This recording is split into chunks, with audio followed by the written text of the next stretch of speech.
তো শিক্ষার্থীরা তোমরা পূর্বের অধ্যায়গুলো নিশ্চয়ই দেখেছো বলে আমি আশা করি। আমাদের পূর্বের অধ্যায়গুলো কয়েকটি গুরুত্বপূর্ণ অধ্যায় আমরা কিন্তু পড়েছি, এগুলো দেখেছি। যেমন আমাদের ডিসিশন মেকিং স্টেটমেন্ট, তারপরে লুপিং স্টেটমেন্ট, তারপরে অ্যারে স্ট্রিং, এই সকল অধ্যায়গুলো কিন্তু খুবই গুরুত্বপূর্ণ ছিল। তাই তোমরা নিশ্চয়ই বাড়ির কাজগুলো করেছিলে এবং এগুলো সম্পর্কে তোমরা প্র্যাকটিস করেছিলে। তো আজকে আমরা নতুন একটি অধ্যায় আমরা দেখব। আমরা আজকে অষ্টম অধ্যায় আমি তোমাদেরকে দেখাবো। অষ্টম অধ্যায়ের নাম হচ্ছে আন্ডারস্ট্যান্ড মেথডস। যে সকল বিষয়ের উপর আমি আলোচনা করব সেই সকল কন্টেন্টস গুলো এখানে দেয়া রয়েছে। আজকে ক্লাস কমপ্লিট করার পরে তোমরা মেথড সম্পর্কে জানবে, কিভাবে মেথডকে কল করতে হয়, মেথডের সিনট্যাক্স জানবে, রিকার্সিভ মেথড কি এগুলো সম্পর্কে তোমরা জানবে এবং তোমরা বিভিন্ন মেথড ব্যবহার করে সি# প্রোগ্রাম লিখতে পারবে। এছাড়াও তোমরা মেথডের মধ্যে বিভিন্ন উপায়ে প্যারামিটারকে পাস করতে পারবে এবং সেগুলো ব্যবহার করে তোমরা প্রোগ্রামও শিখবে। আমাদের প্রথমেই আমরা দেখব যে আসলে ডিফাইন মেথডস ইন সি#, আমাদের টপিক। তাহলে আমাদের শুরুতে জানা প্রয়োজন আসলে মেথড কি। আমাদের অধ্যায়টার নামই হচ্ছে আন্ডারস্ট্যান্ড মেথডস। মেথড নিয়েই সম্পূর্ণ আলোচনা। আমরা যদি মেথডের কথা যদি বলি তাহলে কিন্তু আমাদের এখন শুরুতেই কিন্তু মনে পড়ে কি মেইন মেথডের কথা, কিন্তু তাই না? তারপরে আমাদের মনে পড়তে পারে ইনপুট মেথড, আউটপুট মেথড। তা আমরা প্রথমেই আমাদের জানতে হবে যে আসলে মেথড কিন্তু দু ধরনের। একটি হচ্ছে প্রিডিফাইন্ড, যেটি সি# যারা ডিজাইন করেছে তারা যে সকল মেথডগুলো আমাদের সুবিধার্থে তৈরি করে দিয়েছে সেগুলো হচ্ছে প্রিডিফাইন্ড। আর ইউজার ডিফাইন্ড হচ্ছে আমরা আমাদের সুবিধার্থে প্রোগ্রামের মধ্যে আমরা বিভিন্ন ধরনের প্রোগ্রামের মধ্যে আমরা বিভিন্ন ধরনের মেথডকে তৈরি করব, সেটা হচ্ছে ইউজার ডিফাইন্ড। যাই হোক, তাহলে আমাদের শুরুতেই আমরা জেনে নেই যে আসলে সেই মেথডটা কি জিনিস। আসলে মেথডটা কি? আসলে ব্লক অফ কোড বা স্টেটমেন্ট যা একজন ব্যবহারকারীকে পুনরায় ব্যবহারের মাধ্যমে অতিরিক্ত মেমোরির ব্যবহারকে সেভ করে। আমাদের কিন্তু একটা গুরুত্বপূর্ণ বিষয় হচ্ছে আমাদের মেমোরিকে সেভ করার বিষয়টিও কিন্তু আমাদের মনে রাখতে হবে। সেম কোড বা রিপিটেশন, একই কোড বারবার লিখলে কি হয়, প্রোগ্রামে কিন্তু কমপ্লেক্সিটি তৈরি হয়, মেমোরি লস হয়। সুতরাং আমাদের সেই বিষয়টাকেও লক্ষ্য রাখতে হবে যেন আমাদের মেমোরি সেভ হয়, আমাদের সময় কম লাগে। এ সকল ক্ষেত্রে কিন্তু আসলে আমরা মেথড তৈরি করি এবং যেগুলো কি হয় অনেকগুলো লাইনের সমষ্টি হয় এবং যার কি থাকবে, যার একটি নির্দিষ্ট একটি কাজ থাকবে। মেথড হচ্ছে অনেকগুলো স্টেটমেন্টের সমষ্টি আসলে, এবং যাদের কি থাকবে একটা স্পেসিফিক কাজ সম্পন্ন করে এবং কলার যে তাকে ডাকবে তাকে সে একটি রেজাল্ট রিটার্ন করবে। আবার অনেক ক্ষেত্রে কি হয় যে মেথড কোনো মেথড সে কোনো মানকে রিটার্ন করে না, শুধু নির্দিষ্ট কাজ সম্পন্ন করে এভাবেই। তাহলে কোনো মেথড আমরা দেখব যে সে মানকে রিটার্ন করে, আবার কোনোটা করবে না। তো এখন আসলে আমরা কখন মেথডটাকে ব্যবহার করি, যখন আমাদের একটি বড় প্রোগ্রাম যখন আমরা লিখি তখন কি হয়, আমাদের অনেকগুলো কোড যখন চলে আসে তখন সেগুলোকে বড় একটা সমস্যাকে ছোট ছোট অংশে যদি আমরা বিভক্ত করি তাহলে কি হয়, আমাদের যদি কোথাও যদি এরর তৈরি হয় তাও কিন্তু সেই এররটাকে কিন্তু আমাদের সলভ করা সহজ হবে। তা মূলত আসলে ক্ষুদ্র ক্ষুদ্র আসলে মডিউল হচ্ছে মেথডের মাধ্যমে আমরা তৈরি করতে পারি এবং যেগুলো আমরা অনেকগুলো স্টেটমেন্টের সমষ্টি। আসলে এটুকু মনে রাখলেই হবে। তো মেথডের আসলে সুবিধা কি, আসলে একই কোডকে আমরা ব্যবহার করতে পারি এবং সময় কিন্তু কম লাগে, এটাই কিন্তু সবচেয়ে তার বড় সুবিধা। এই কারণেই কিন্তু আমরা কি মেথডকে আমরা তৈরি করব। আমরা সিনট্যাক্স দেখি, আমরা যখন একটি মেথড তৈরি করতে যাব তখন কিন্তু আমাদের সিনট্যাক্স জানাটা কিন্তু খুবই জরুরি। সিনট্যাক্স যদি আমরা না জানি তাহলে কিন্তু আমরা মেথড কিন্তু তৈরি করতে পারবো না। তাহলে আমরা যদি সিনট্যাক্স দেখি তাহলে কি কি জিনিসগুলো এখানে আছে।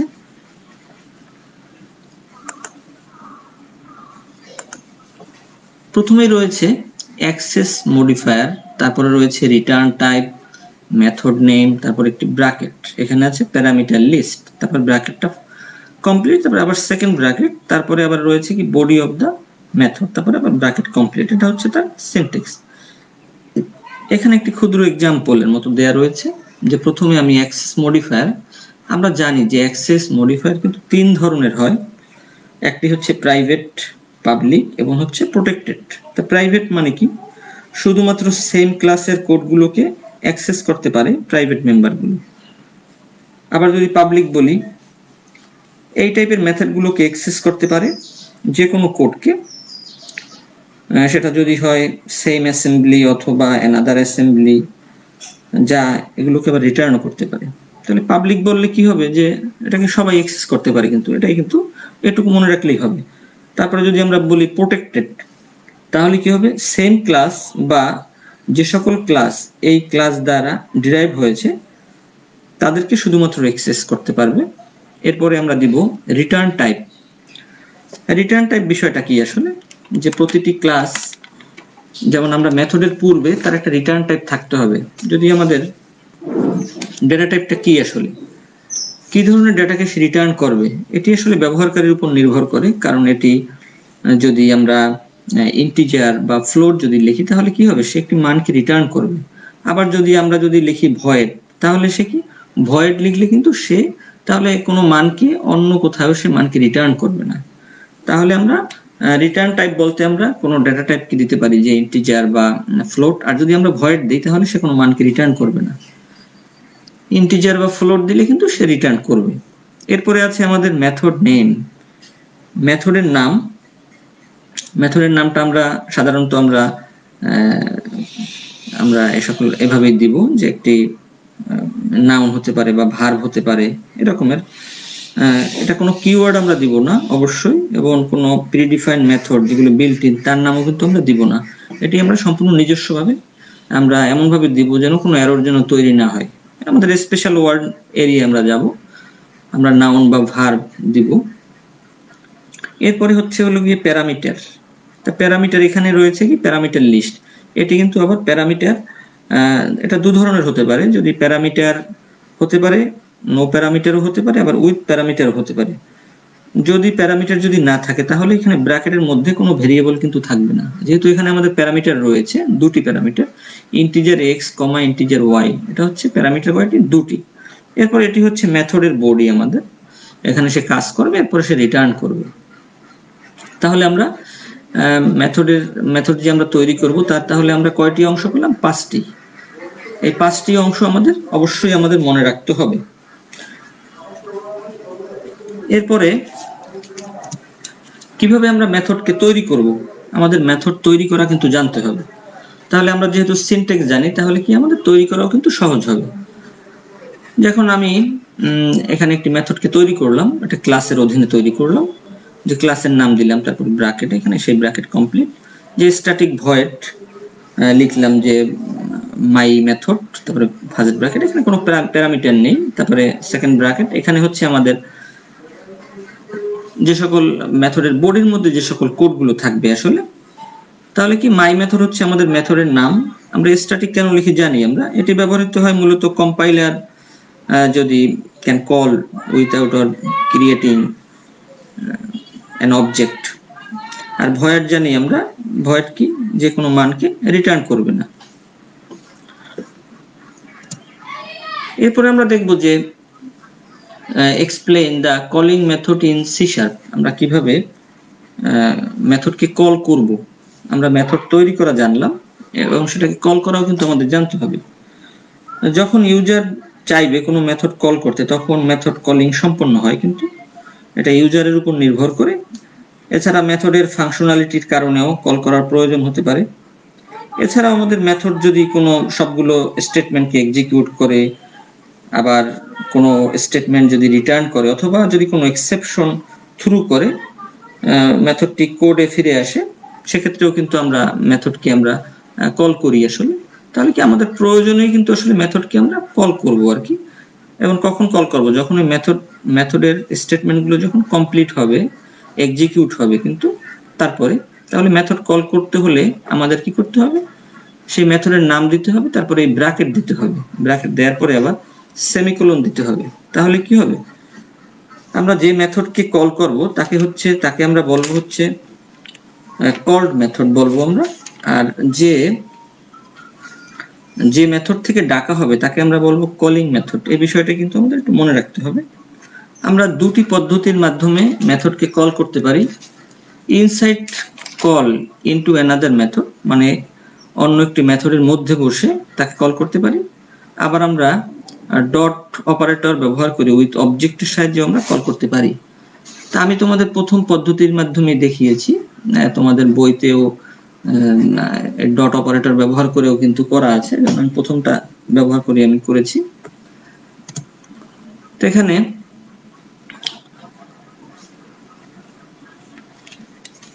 আমরা একটি প্রোগ্রাম, ছোট একটি প্রোগ্রাম, সেটি হচ্ছে এখানে আমরা একটি ইউজার ডিফাইন্ড মেথড, এটা যে স্ট্যাটিক ভয়েড মাই মেথড, তার কাজ কি, একটি লাইনকে সে শুধুমাত্র প্রিন্ট করবে।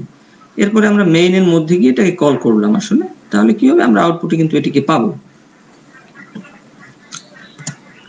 এরপরে আমরা বললাম যে উইথাউট প্যারামিটার এবং উইথাউট রিটার্ন টাইপ, তার মানে কি কোনো প্যারামিটার থাকবে না এবং কোনো রিটার্ন টাইপও থাকবে না। তাহলে আমরা একটু আগে কিন্তু আমরা জেনেছি যে আমরা যদি আমরা ভয়েড লিখি তাহলে কি হবে, সে কোনো মানকে রিটার্ন করবে না। তারপর যদি ব্র্যাকেটের মধ্যে যদি আমরা কোনো প্যারামিটার না লিখি তাহলে কি হলো, ওটা উইথাউট প্যারামিটার হলো। তাহলে এই কিন্তু আমাদের প্রোগ্রামটা, মেথডটা আমাদের, তাহলে এটাকে আমরা যখন কল করলাম তখন কিন্তু সে আউটপুটে কিন্তু এই লাইনটিকেই কিন্তু সে শো করবে। তাহলে আমরা জানলাম যে উইথাউট প্যারামিটার, কোনো প্যারামিটার থাকবে না এবং কোনো রিটার্ন টাইপও থাকবে না। এরপরে আমরা দেখব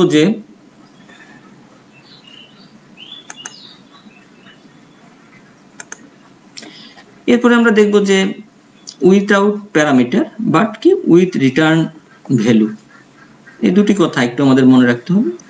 without parameter with return value, parameter থাকবে না কিন্তু তার রিটার্ন ভ্যালু থাকবে।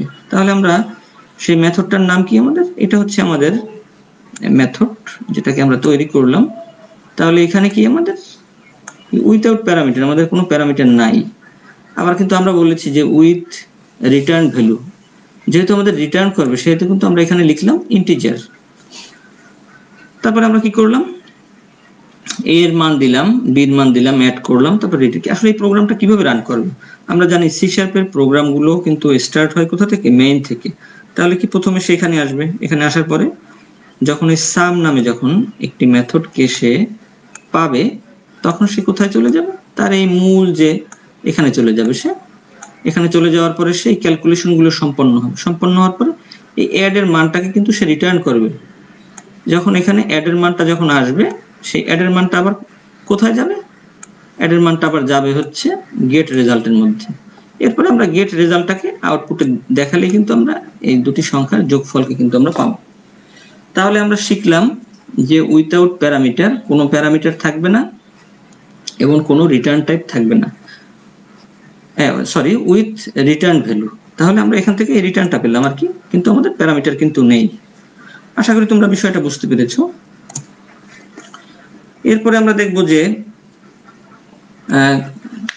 Describe the calling of recursive method. আমরা জানি যে রিকার্সিভ মেথড কি, যে মেথড ফাংশন নিজে নিজেকে কল করে তাকেই কিন্তু রিকার্সিভ মেথড বলে। তাহলে আমরা একটি প্রোগ্রামের মাধ্যমে এটাকে একটু বোঝার চেষ্টা করি। আমরা ফ্যাক্টরিয়াল হচ্ছে একটি বেস্ট এক্সাম্পল রিকার্সিভ মেথড ব্যবহার করার জন্য, যেখানে আমাদের ইউজার ডিফাইন্ড যে মেথডটি সেটি হচ্ছে আমাদের এটি, আর আমাদের এটা হচ্ছে মেইন মেথড। তাহলে আমরা জানি যে প্রোগ্রামটা শুরু হবে কোথা থেকে, মেইন থেকে। তারপরে ফ্যাক্টরিয়াল যদি বের করতে চাই তাহলে আমাদের কি করতে হবে, আমাদের যদি আমরা সাপোজ 4 তার যদি ফ্যাক্টরিয়াল বের করতে চাই তাহলে প্রথমে কি হবে, 4 পূরণ 3 পূরণ 2 পূরণ 1, তাই না? তারপর যে ক্যালকুলেশনটা হবে আসলে ওটাই কি আমাদের রেজাল্ট। তাহলে আমাদের একটি নাম্বার ইনপুট দিতে হবে যে আসলে আমরা কোন পর্যন্ত সংখ্যার আমরা ফ্যাক্টরিয়াল বের করতে চাই। তো আমরা প্রথমে একটি মেসেজকে শো করব, তারপরে আমরা ইনপুট নিব console.readline এর মাধ্যমে নাম্বারের মধ্যে। এই সকল মেথডগুলো সম্পর্কে তোমরা জানো, আসলে এগুলো বলার প্রয়োজন নেই, এগুলো তোমাদের জানার কথা, আমরা পূর্বেই পড়িয়েছি। তাহলে কি হবে, আমরা যে সংখ্যাটা দিব সেটা এখানে আসবে। আসার পরে যখন এই ফ্যাক্টরিয়াল যখন সে পাবে, এই ফ্যাক্টরিয়াল যখন এই মেথডটি যখন পাবে তখন সে কোথায় চলে যাবে, আবার সে এখানে চলে যাবে। এখানে গিয়ে সে নাম্বার, সাপোজ যদি আমরা ফ্যাক্টরিয়াল যদি আমরা যদি নাম্বারটা যদি নেই 4, আমাদের নাম্বার হচ্ছে 4, তাহলে সে প্রথমে এখানে আসবে। ইফ নাম্বার 4 ইকুয়াল টু 0, কন্ডিশনটি কি সত্যি? সত্যি না, তাহলে কি হবে, সে রিটার্ন করবে না, সে পরবর্তী লাইনে আসবে। এরপরে সে কি করবে, ফ্যাক্টরিয়াল সমান 1, আমরা যে ভেরিয়েবলটার মধ্যে ক্যালকুলেশন গুলো করে রাখবো সেটা হচ্ছে আমাদের এই ভেরিয়েবলটা। এরপরে আমরা একটি ফর লুপকে চালাবো। তা আমরা ফর লুপ সম্পর্কে জানি, তাই না? ফর লুপের কয়টি অংশ? ফর লুপের 3টি অংশ। একটি হচ্ছে ইনিশিয়ালাইজেশন, কন্ডিশন, ইনক্রিমেন্ট বা ডিক্রিমেন্ট। আমরা কিন্তু এখানে ডিক্রিমেন্টটাকে ব্যবহার করব, কারণ আমাদের এখন সর্বোচ্চ মান থেকে আস্তে আস্তে কিন্তু সে কমবে। তাহলে নাম্বারের মান কত হবে? 4। তারপরে কি হবে? 4 গ্রেটার দেন ইকুয়াল টু কি হবে? 1। এই কন্ডিশনটি যদি ট্রু হয় তাহলে সে কি হবে, এই পরবর্তী লাইনে কিন্তু সে আসবে। পরবর্তী লাইনে কি আছে? ফ্যাক্টরিয়াল প্রন i এর মান কত এখন? i এর মান কিন্তু এখন 4, তাহলে 4 প্রন 1, ফ্যাক্টরিয়ালের মান কত হবে এখন? 4 হবে কিন্তু। এরপরে সে কি হবে, এখান থেকে সে এখানে চলে আসবে। এখানে চলে আসলে কি হবে? 4 মাইনাস 1, তাহলে কি হবে? তারপরে আবার এখানে আসবে, তাহলে কি হবে? 3 হবে। তাহলে কি 3 গ্রেটার দ্যান 1, কন্ডিশনটি কি সত্যি, তাই না? সত্যি হলে সে এখানে আসবে। ফ্যাক্টরিয়ালের মান কত আছে? 4, আর এখন i এর মান কত? 3, তাহলে কি হবে? 4 পূরণ 3, এখন তাহলে কত হবে ফ্যাক্টরিয়ালের মান? 12 হবে কিন্তু। এরপরে সে আবার কি হবে, 1 কমাবে। 1 কমালে কত হবে? i এর মান 2, তাহলে কি হবে? 2 less than greater than equal to 1, condition সত্যি। তাহলে আবার কি ফ্যাক্টরিয়ালের মান কত রয়েছে? 12, তাহলে 12 সাথে সে গুণ করবে কত? 2, তাহলে এখন মান হবে কত? 24 ফ্যাক্টরিয়ালের। এরপরে কি হবে, যেহেতু 2 ছিল, এরপরে আবার i এর মান কমবে, তো হবে 1 লেস দ্যান ইকুয়াল টু 1, কন্ডিশনটি কি ট্রু। ট্রু হওয়ার পরে কি হবে, সে আবার এখানে আসবে। তাহলে 24 এর সাথে কি হবে? 24 পূরণ হবে কত? 1 হবে। তাহলে ফ্যাক্টরিয়াল মান হবে এখন 24। এরপরে আবার সে যখন i এর মানটা কমাবে 1 লেস দ্যান ইকুয়াল টু 1, কন্ডিশনটি কি ট্রু। তাহলে কি 24 এর সাথে সে আবার কি হবে? 1 গুণ হবে। 1 গুণ হয়ে এখন মান হবে কত? 24। এরপরে যখন আবার i এর মানটা যখন 0 হবে তখন কি হবে? কন্ডিশনটা ফলস হবে। ফলস হলে কিন্তু সেখানে আর সে ঢুকবে না। এরপরে সে কি করবে? রিটার্ন করবে ফ্যাক্টরিয়ালের মানটাকে কোথায়? এখানে রিটার্ন করবে। করার পরে কি হবে, এই মানটা আবার কপি হয়ে কোথায় যাবে? রেজাল্টে। তারপরে কি আমরা রেজাল্ট যখন আমরা প্রিন্ট করব তাহলে আমরা কি পাবো? আমরা ফ্যাক্টরিয়ালের মান পাবো কত? 24। আমরা এমনিতেও জানি ফ্যাক্টরিয়াল 4 মানে কি 4 পূরণ 3 পূরণ 2 পূরণ 1, তার মানে আমাদের 24 আমরা পেলাম। তাহলে এটাই আমরা রিকার্সিভ মেথডের মাধ্যমে কিন্তু আমরা এটাকে আমরা কল করেছি। আশা করি তোমরা বুঝতে পেরেছো। এরপরে আমরা দেখব যে explain the method of passing parameters to a method। মেথডের মধ্যে আমরা কিভাবে প্যারামিটারকে আমরা পাস করতে পারি সেই ওয়েগুলো আমরা সম্পর্কে আমরা জানব। আমরা কি কি পদ্ধতিতে আমরা মেথডের মধ্যে প্যারামিটারকে পাস করতে পারি, আমরা কেন প্যারামিটারকে পাস করব। আমরা আমাদের কাজের জন্য আমরা কোনো মানকে পাস করতে পারি, রেফারেন্সকে কাজ করতে পারি, আমরা আউটপুটকে পারি। আমরা প্রথমে আমরা কি করতে পারি, আমরা ভ্যালু প্যারামিটার, আমরা যদি কোনো মানকে যদি আমরা পাস করি প্যারামিটার হিসেবে, তাহলে কি হবে যে এই মেথডটা একটি আর্গুমেন্টের সঠিক মানকে একটি ফাংশনের ফর্মাল প্যারামিটারের মধ্যে কপি করে। এক্ষেত্রে ফাংশনের ভিতরে প্যারামিটারের পরিবর্তন আসতে পারে কিন্তু আর্গুমেন্টের উপর কোনো ইফেক্ট আসে না। এরপরে রয়েছে রেফারেন্স প্যারামিটার। রেফারেন্স প্যারামিটারের মধ্যে আসলে কি আমরা ভ্যালু প্যারামিটারে কিন্তু আমরা কি সরাসরি আমরা মানকে নিয়ে কাজ করি, আর ভ্যালু প্যারামিটারের মধ্যে আমরা রেফারেন্সকে নিয়ে কিন্তু আমরা কাজ করি, মেমোরি লোকেশনকে নিয়ে কিন্তু আমরা কাজ করি। এই মেথডের ক্ষেত্রে এই মেথডটা ফর্মাল প্যারামিটারের মধ্যে একটি আর্গুমেন্টের মেমোরি লোকেশনের রেফারেন্সকে কপি করে, মূলত রেফারেন্স প্যারামিটার। আমরা তোমরা তোমাদেরকে যে দেখিয়েছি যে নরমাল ভেরিয়েবল কি করতে পারে, যে ডেটাকে রাখতে পারে, আর পয়েন্টার টাইপের ভেরিয়েবল সে কি করতে পারে, সে মেমোরি লোকেশনটাকে নিয়ে কিন্তু সে কাজ করে, এবং মেমোরি লোকেশনের সাহায্যে কিন্তু সে কোন ডেটাটা আছে সেটাকে কিন্তু সে আইডেন্টিফাই করে। এরপরে রয়েছে কি আউটপুট প্যারামিটার। এই মেথডটি একের অধিক ভ্যালুকে রিটার্ন করতে সহায়তা করে। এই তিনটি বিষয় আমরা তিনটা পদ্ধতিতে আমরা মেথডের মধ্যে প্যারামিটারকে পাস করতে পারি। তো আমরা এখন দেখব যে আমরা কি কি পদ্ধতি কিভাবে আমরা পারি। তো প্রথমে আমরা দেখব যে method of passing parameter by value. তো আমরা প্যারামিটারের সংজ্ঞা জানি আসলে, যে কোনো একটা মেথডের নাম তারপরে যদি ব্র্যাকেটের মধ্যে যে সকল ভেরিয়েবলগুলো থাকবে তাকে আসলে প্যারামিটার বলে। প্যারামিটার দু ধরনের, এটা আমাদের জানা দরকার। একটি হচ্ছে অ্যাকচুয়াল প্যারামিটার আর একটা হচ্ছে ফর্মাল প্যারামিটার, খুবই গুরুত্বপূর্ণ। অ্যাকচুয়াল প্যারামিটার গুলো আসলে কোথায় অবস্থিত? সে থাকে কলার অথবা কলিং মেথডে থাকে। ফর্মাল প্যারামিটার থাকে হচ্ছে আমাদের কল্ড মেথডের মধ্যে। এরপরে রয়েছে আর্গুমেন্ট। আসলে আর্গুমেন্ট কি জিনিস? আর্গুমেন্ট সম্পর্কে আমাদের জানা দরকার, যে প্যারামিটার এবং আর্গুমেন্ট দুটি কিন্তু গুরুত্বপূর্ণ শব্দ, আমাদের খুব কাজে লাগে। আমরা কিন্তু কনফিউজড হয়ে যাই আসলে কোনটি প্যারামিটার কোনটা আর্গুমেন্ট, তাই না? তারপরে কোনটা অ্যাকচুয়াল প্যারামিটার, কোনটা ফর্মাল প্যারামিটার, কোনটা কলিং মেথড, কোনটা কল্ড মেথড। এই টার্মগুলো কিন্তু খুবই এখানে গুরুত্বপূর্ণ। তো এইগুলো গুরুত্বপূর্ণ টার্মগুলো কিন্তু আমাদের জানতে হবে, না জানলে কিন্তু মেথড সম্পর্কে আমাদের পড়ে লাভ নেই। আমাদের এগুলো সম্পর্কে কনসেপ্ট আমাদের ক্লিয়ার থাকতে হবে। আর্গুমেন্ট কি আসলে? আর্গুমেন্ট হচ্ছে কোনো ভ্যালু যখন তাকে ডাকা হয় তখন মেথডে সে পাস হয়, এটাই হচ্ছে আর্গুমেন্ট। আমরা প্যারামিটার কোনটা আর্গুমেন্ট কোনটা এখান থেকে আমরা দেখব। প্যারামিটার এবং আর্গুমেন্ট, ছোট একটা এক্সাম্পল। এখানে এই যে মেথড, এখানে এটা হচ্ছে প্যারামিটার আর আর্গুমেন্ট হচ্ছে এগুলো।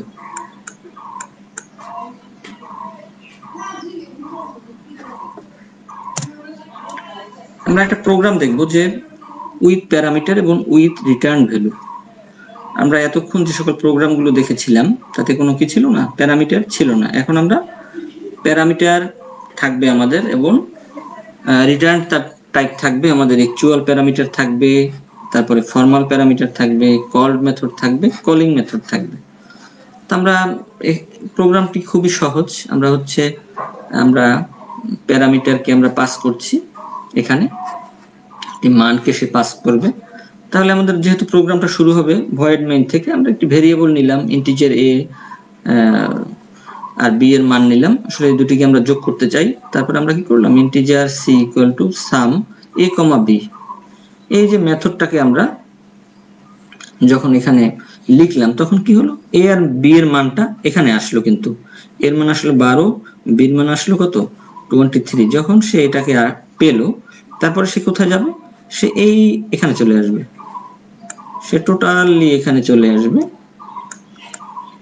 তাহলে কি হবে, অ্যাকচুয়াল প্যারামিটারের মান কপি হবে কোথায়, ফর্মাল প্যারামিটারে। এটাকে বলবে অ্যাকচুয়াল প্যারামিটার, এটাকে আমরা বলবো ফর্মাল প্যারামিটার। এটা মনে রাখতে হবে আমাদের। আমরা একটু আগেই জানি যে মান, যেখান থেকে মান কপি হবে সেটাকে বলবো আমরা অ্যাকচুয়াল, আর যেখানে কপি হবে আমাদের যে মেথডের মধ্যে মান পাবে অন্য একটি মেথড থেকে, তাকে আমরা বলবো ফর্মাল প্যারামিটার। তাহলে এক্স এর মধ্যে যাবে এর মান, আর ওয়াই এর মধ্যে যাবে বি এর মান। এক্স এর মান গেল কোথায়, এতে, ওয়াই এর মান বিতে। এরপরে আমরা কি করলাম, এরপরে আমরা এ এবং বি কে যোগ করে আমরা রেজাল্টের মধ্যে আমাদের মান থাকলো। এরপর আমরা কি করলাম, রিটার্ন রেজাল্ট, এই রেজাল্টটাকে আমরা রিটার্ন করব। সে কোথায় যাবে, সে কিন্তু এখানে চলে যাবে। এখানে চলে গেলে কিন্তু এই রেজাল্টের মানটা আবার কপি হয়ে কোথায় আসবে, আবার সি তে আসবে। এরপরে আমরা এই সি এর মানটাকে প্রিন্ট করে দিলেই কি আমরা রেজাল্টই পাবো। তাহলে যখন এই মেথডটিকে এখানে কল করা হলো তখন এটা হচ্ছে কল্ড মেথড, যাকে ডাকা হলো তাকে বলবো আমরা কল্ড মেথড। আর যে মেথড থেকে আমরা এই মেথডটিকে ডাকবো তাকে বলবো আমরা কলিং মেথড। তাহলে আমরা এই মেথডটি থেকে এই মেথডটিকে কল করেছি, তাহলে যাকে কল করা হয়েছে তাকে বলা হচ্ছে কল্ড মেথড, আর যে মেথড থেকে কল করা হয়েছে তাকে বলা হচ্ছে কলিং মেথড। তাহলে আমরা শিখলাম যে কিভাবে প্যারামিটারের মাধ্যমে আমরা মানকে পাস করতে পারি এবং রিটার্ন টাইপ হবে। এরপরে আমরা দেখব যে explain the method of passing parameters to a reference. আমরা কিভাবে রেফারেন্সকে আমরা পাস করতে পারবো। আমরা এখানে যদি আমরা চিন্তা করি, রেফারেন্সের ক্ষেত্রে আমরা মেমোরি লোকেশন ব্যবহার করা হয়। এই পদ্ধতিতে প্যারামিটার হিসেবে কোনো ভেরিয়েবলের রেফারেন্স পাস করা হয়। মেমোরি লোকেশনের রেফারেন্স ধরে পরোক্ষভাবে আসলে ডেটাকে পাস করা হয়, কারণ আমরা জানি যে কোনো একটি মেমোরি লোকেশনে আসলে কি থাকে, একটা ডেটাই কিন্তু আমরা রাখি আসলে। এবং এক্ষেত্রে যে সকল জিনিসগুলো আমরা আমাদের ফলো করতে হয়, আমাদের REF কিওয়ার্ডকে আমরা ইউজ করতে হবে, যার মাধ্যমে প্যারামিটার হিসেবে রেফারেন্স টাইপ পাস করা যায়। এটি আর্গুমেন্ট হিসাবে পাস করার পূর্বে অবশ্যই ভেরিয়েবলের মান ইনিশিয়ালাইজ করতে হবে। একটা আমাদের ভেরিয়েবলের কিন্তু অবশ্যই কি লাগবে, আমাদের একটা মান লাগবে, কিন্তু মান ছাড়া কিন্তু আমরা পাস করতে পারবো না। আরো যেটা মনে রাখতে হবে, ভ্যালু টাইপ ভেরিয়েবল ধারণ করে মান সরাসরি মেমোরি লোকেশনে। ভ্যালু টাইপ যে সে সরাসরি মানটাকে ধারণ করে, আর রেফারেন্স টাইপ সে কি করে, সে কন্টেন্ট ধারণ করে রেফারেন্স অফ এ ডাটা, একটি ডাটার রেফারেন্সটাকে কিন্তু সে ধারণ করে, লোকেশনটাকে সে ধারণ করে। তাহলে আমরা উদাহরণ দেখি। তো উদাহরণ দেখার পূর্বে আমরা আবার নিয়ে নিলাম যে অবশ্যই বললাম যে একটি ভেরিয়েবলের অবশ্যই মান নিতে হবে। মান নেওয়ার পরে যে মেথডটি আমরা লিখবো তার মধ্যে আমাদের REF লিখতে হবে। REF মানে কি, রেফারেন্স অফ এক্স। আমরা দেখি, আর REF কি, একটি কিন্তু কিওয়ার্ড। তাহলে আমরা একটি প্রোগ্রাম দেখি রেফারেন্সকে ব্যবহার করে আমরা কি করতে পারি। তা প্রথমে আমরা কি করব, যে আমরা অবশ্যই আমাদের ভয়েড মেইন লিখলাম। আমাদের অবশ্যই কি করতে হবে, আমাদের একটি এক্স নামক একটি ভেরিয়েবল নিলাম, যার একটি মান অবশ্যই আমাদের কি করতে হবে, আমরা বলেছি যে একটি মানকে অবশ্যই রাখতে হবে। যে রেফারেন্স অফ ভেরিয়েবল এক্স, এটা পাস হয় মাল্টিপ্লিকেশন মেথডের ভেরিয়েবল এর মধ্যে। এই যে এখানে এই যে ভেরিয়েবল এর মধ্যে যখন পাস হবে, কখন পাস হবে, যখন আমরা এই মাল্টিপ্লিকেশন লিখবো, তারপরে লিখবো REF x, আসলে এটা কি হবে, তখন পাস হবে x এর মধ্যে হবে। আর এর পূর্বে কি হবে, এই লাইনটিকে কিন্তু সে এক্সিকিউট করবে, যে প্রথমে সে রেজাল্ট দেখাবে কত, 10 দেখাবে কিন্তু। তাহলে কি হবে, এখানে যখন আসবে তখন সে কি পেল, রেফারেন্স পেল। এই ভেরিয়েবল ধারণ করে রেফারেন্স অফ ভেরিয়েবল x, এই ভেরিয়েবলটা ধারণ করে হচ্ছে রেফারেন্স অফ x। তাই ভেরিয়েবল a তে যে পরিবর্তনগুলো হবে তা ভেরিয়েবলের x এর মানকেও কি করবে, সে প্রভাবিত করবে কিন্তু। তাহলে কি হবে, যখন এই মানটি যখন এখানে আসবে তখন মানটা কি হলো, 10 হলো। তাহলে কি এই মাল্টিপ্লিকেশন অ্যাসাইনমেন্ট অপারেটর তাহলে কি হলো, a ইকুয়াল টু a পূরণ a। তাহলে এখানে মান পাবো কত, আমরা মান পাবো কত, আমরা মান পাবো হচ্ছে 100। 100 যদি আমরা পাই তাহলে কি হবে, সে এরপরে আমাদের প্রিন্ট করবে কত, 100 কে প্রিন্ট করবে। এরপরে সে কি হবে, সে যখন এখানে চলে আসবে তারপরে সে প্রিন্ট করবে কত, আফটার কলিং মেথড ইনসাইড, একবার ইনসাইডের মধ্যে 100 প্রিন্ট করবে। আবার যখন সে এই প্রিন্ট করার পরে আবার যখন এখানে আসবে, এরপরে সে আবার প্রিন্ট করবে হচ্ছে আফটার কলিং মেথড, আবার সে 100 কে আবার প্রিন্ট করবে। এরপরে তো এই লাইনটাকে দেখাবে, আর পূর্বে তো এই লাইনটাকে তো 10 তো আগে দেখাবেই সে। তাহলে কি আমরা রেফারেন্স আমরা পাস করতে পারি REF কিওয়ার্ডের মাধ্যমে। তা প্রয়োজনীয়তার উপর ভিত্তি করে আমরা C# প্রোগ্রামিং ভাষায় রেফারেন্স কিওয়ার্ডটি ব্যবহার করে রেফারেন্সের মাধ্যমে কোনো মেথডগুলোতে প্যারামিটারগুলো পাস করতে কিন্তু আমরা পারি, কিন্তু এই পদ্ধতিতেই আমরা কিন্তু সেটি করব। এরপরে আমরা দেখব যে কিভাবে explain the method of passing parameter to a output. এটিও অনেকটা এই রেফারেন্সের মতোই আসলে। তো এই ক্ষেত্রে কি হয়, আউট হয়, কোনো মান আগে ইনিশিয়ালাইজ করতে হয় না। এরা মেথডের বাইরে ডাটা ট্রান্সফার করতে পারে। আউটপুট প্যারামিটার ভেরিয়েবলের জন্য কোনো ভ্যালু অ্যাসাইন তো বললাম যে দরকার হবে না। আউটপুট প্যারামিটারগুলো বিশেষভাবে ব্যবহার করা হয় তখন যখন একটি মেথড হতে ভ্যালু রিটার্নের দরকার পড়ে প্যারামিটারের মাধ্যমে। আর এই প্যারামিটারগুলো যে কোনো ধরনের ইনিশিয়াল ভ্যালু অ্যাসাইন করে না। তাহলে আমরা কি, প্রথমেই আমরা দেখতে পাচ্ছি কি যে আমরা একটি ভেরিয়েবল নিলাম x, কোনো মান কিন্তু আমরা নেই নাই, তারপরে কি করলাম, আউট। তাহলে সে কি হবে, আউট যখন পাবে সে তখন কি হবে, এখানে আসবে, যখন তাহলে কি এর মান হবে 10, আবার মান পাবে সে কত 100। এরপরে যখন সেখানে আসবে তাহলে কি হবে, মান আমাদেরকে প্রিন্ট করবে কত 100 কে কিন্তু সে প্রিন্ট করবে। তাহলে আমরা একটি ভেরিয়েবলের জন্য যে পরিবর্তন আমরা এই মাল্টিপ্লিকেশন মেথডে করেছি তার রিফ্লেকশন কিন্তু কলিং মেথডেও কিন্তু হয়েছে। এখানে আমাদের যে রিফ্লেকশনটা সেটা কিন্তু এই মেথডের মধ্যেও কিন্তু আউটের মাধ্যমে কিন্তু হচ্ছে। তাহলে আমরা এভাবে কিন্তু আমরা আউটের মাধ্যমে কিন্তু আমরা ডাটা মেথডের বাইরে কিন্তু আমরা ট্রান্সফার করতে পারি। এগুলো তোমরা একটু প্র্যাকটিস করবে। এবং আউটও কিন্তু এখানে একটি কিওয়ার্ড, এটিও আমাদের বুঝতে হবে। তা তোমাদের কিছু হোমওয়ার্ক দেওয়া রয়েছে, তোমরা এই প্রোগ্রাম এবং কোশ্চেনের উত্তরগুলো লিখবে। তোমাদের কোনো প্রশ্ন থাকলে তোমরা আমাকে ইমেল করতে পারো, আমরা কমেন্টেও জানাতে পারো। এই অধ্যায়টিও আমাদের কিন্তু খুবই গুরুত্বপূর্ণ। যেমন এখানে প্যারামিটার, আর্গুমেন্ট কি জিনিস, তারপরে কল্ড মেথড, কলিং মেথড, কিভাবে আমরা মেথডকে পাস করতে পারি, কোন কোন ওয়েতে, কিভাবে আমরা মান পাঠাতে পারি, কিভাবে আমরা রেফারেন্স পাঠাতে পারি, কিভাবে আমরা আউট করতে পারি, কিভাবে একটা মেথডকে কল করতে পারি, সবগুলোই কিন্তু আমাদের গুরুত্বপূর্ণ। কারণ আমাদের মেথড কিন্তু আমরা যখন একটি বড় প্রোগ্রাম যখন আমরা লিখব তখন কিন্তু আমাদের মেথডের ব্যবহার কিন্তু অবশ্যই করতে হবে। আমাদের প্রয়োজনে, আমাদের সুবিধার্থে, আমাদের সময় বাঁচানোর তাগিদেই, আমাদের প্রোগ্রামের কমপ্লেক্সিটি কমাবার জন্য কিন্তু।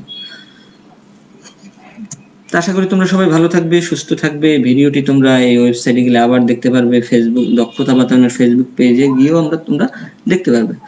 আমাদের সাথে থাকার জন্য তোমাদেরকে অসংখ্য ধন্যবাদ। তোমরা সুস্থ থাকবে, আমার জন্য দোয়া করবে। ধন্যবাদ সবাইকে।